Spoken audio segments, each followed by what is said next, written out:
Assalamualaikum warahmatullahi wabarakatuh. Salam sejahtera buat kita semua. Halo teman-teman, perkenalkan kami dari kelompok 1 yang terdiri dari saya, Putri Istiana Dewi. Dan juga saya, Indah Febrianti. Dan saya, Santika Bella. Kami akan mempresentasikan mengenai flowchart siklus pendapatan di PT Krakatau Steel Persero Tbk. Dari mata kuliah Sistem Informasi Akuntansi dengan dosen pengampu Bapak Muhammad Rijal Saragi SEMM. Saya akan menjelaskan sedikit mengenai PT Krakatau Steel Persero Tbk. PT Krakatau Steel Persero Tbk ini didirikan pada tahun 1970 di daerah Cilegon, Banten. PT ini merupakan PT baja terbesar di Indonesia. PT Krakatau Steel ini juga menyediakan jasa antara lain seperti pemeliharaan mesin, konsultasi, dan lain-lain. PT Krakatau Steel Indonesia ini bermitra dengan berbagai negara antara lain seperti Singapura, Korea, dan Jepang. Pada tanggal 29 Mei 2020 kemarin, terdapat berita bahwa PT Krakatau telah mencapai laba bersih sekitar 74,1 juta US dollar atau sekitar 1,7 triliun pada kurs 14.500 kuartal 2020. Dan tentu saja PT Krakatau Steel juga meningkatkan aset terbesar perusahaannya, yaitu sumber daya manusia. PT Krakatau Steel juga memegang teguh terhadap komitmen lingkungan, baik dalam lingkungan sehari-hari maupun dalam lingkungan perusahaan. Masa depan yang cerah berdiri di depan mata. PT Krakatau Steel melangkah penuh semangat untuk menyambutnya.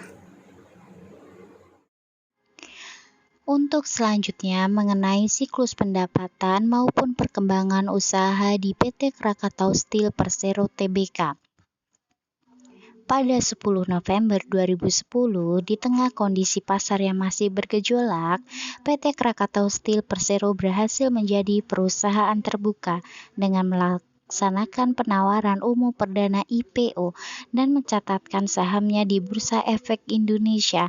Pada tahun 2011, PT Krakatau Steel Persero Tbk membukukan pendapatan bersih sebesar 17,9 triliun dan laba bersih sebanyak 1,2 triliun. Pada tahun 2011, perseroan dan anak perusahaan dengan aset senilai 21,5 triliun memiliki 8.023 orang karyawan. Dan untuk pada tanggal 26 November 2014, Krakatau Steel meresmikan pabrik pipa baja kedua milik anak perusahaannya PT KHI Pipe Industri di Cilegon, Jawa Barat. Dan beroperasinya pabrik baru ini, PT KHI bakal menjadi produsen pipa baja terbesar di Indonesia.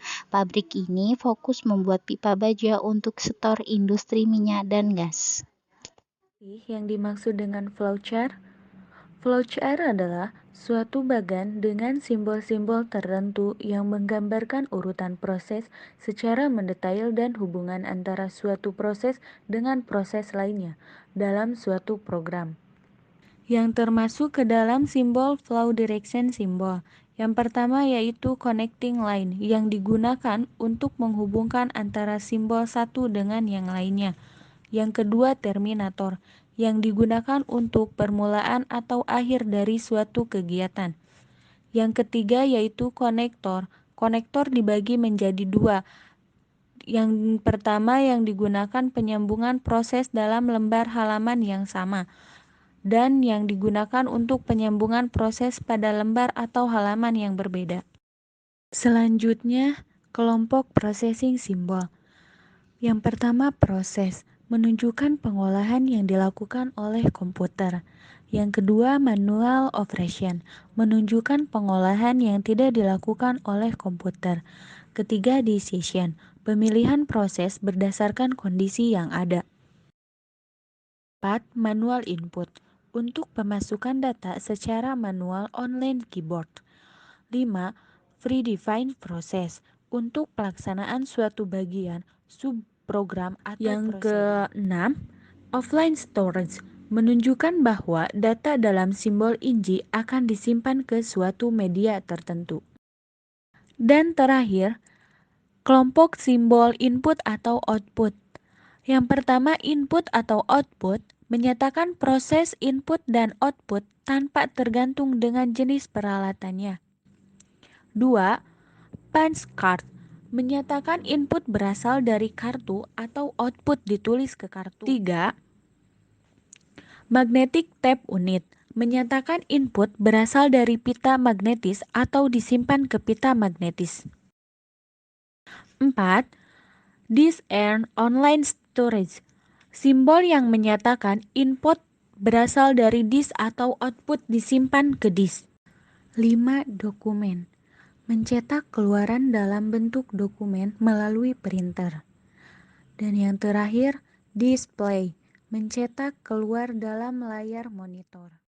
Untuk membuat sebuah flowchart, maka terlebih dahulu kita mengenal yang namanya DVD atau data flow diagram. Data flow diagram ini dibuat sebelum pembuatan flowchart. Data flow diagram ini adalah suatu langkah atau metode untuk membuat sebuah perancangan sistem yang mana berorientasi pada alur data yang bergerak ke sebuah sistem lainnya. Selanjutnya saya akan menjelaskan mengenai flowchart pendapatan di PT Krakatau Steel. Flowchart ini terusan dari gambar sebelumnya yang DFD. Apa sih perbedaannya DFD dengan flowchart? DFD hanya berfokus pada entitas eksternal, sedangkan flowchart menggambarkan untuk internal perusahaan. Jadi, bagian-bagian yang terlibat dalam internal perusahaan yaitu ada bagian input penjualan, bagian pengiriman, bagian faktur, dan bagian penerimaan kas. Kita lanjut untuk membuat flowchart pendapatan. Yang pertama dimulai dengan terminator. Jangan lupa untuk mengawali sebuah flowchart, kita harus menggunakan terminator. Flowchart tanpa terminator itu namanya bukan flowchart yang tepat. Yang memulai prosesnya yang datang dalam sistem adalah pelanggan. Pelanggan datang ke bagian input penjualan, lalu bagian input penjualan melakukan pengecekan barang. Pelanggan di sini sudah datang secara spesifikasi ya. Setelah melakukan pengecekan barang, ada informasi ketersediaan barang. Informasi ini kita gunakan simbol. Selanjutnya, bagian input penjualan melakukan slip order penjualan menggunakan simbol proses dilakukan secara computerized. Setelah membuat pesanan penjualan, pasti hasilnya dokumen. Kenapa? Karena sales order itu kan dalam bentuk dokumen. Sales order itu tidak mungkin satu rangkap, karena perusahaan yang baik itu adalah yang bisa mendokumentasikan sistemnya dengan baik.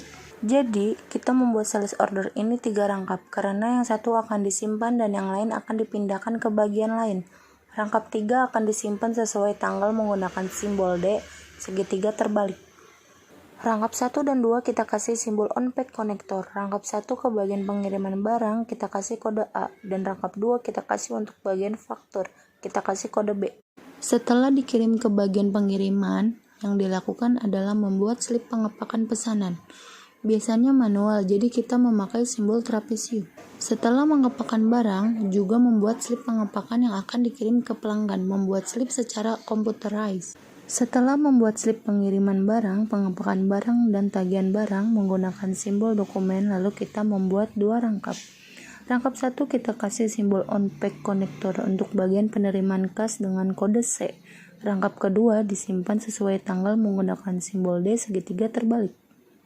Selanjutnya bagian faktur. Apa yang dilakukan bagian faktur dengan sales order? Pasti membuat faktur penjualan. Setelah membuat faktur penjualan menghasilkan apa? Pastinya dokumen faktur penjualan. Dokumen faktur penjualan dibuat dengan 2 rangkap. Rangkap 1 menggunakan on-pack konektor untuk bagian penerimaan barang dengan kode D. Rangkap 2 akan disimpan sesuai tanggal menggunakan simbol D segitiga terbalik. Selanjutnya bagian penerimaan kas. Setelah ada slip pengepakan barang, tagihan muatan, dan faktur pajak, kita membuat nota penjualan.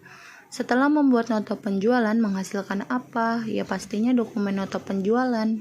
Dokumen nota penjualan dibuat dengan 2 rangkap. Rangkap kedua akan disimpan sesuai tanggal menggunakan simbol D segitiga terbalik. Rangkap 1 akan dikirim ke pelanggan. Inilah yang mengakhiri proses flowchart kita.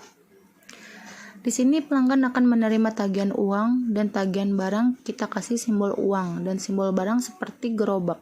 Kemudian kita kasih simbol anotasi untuk memberikan keterangan pembayaran dari pelanggan.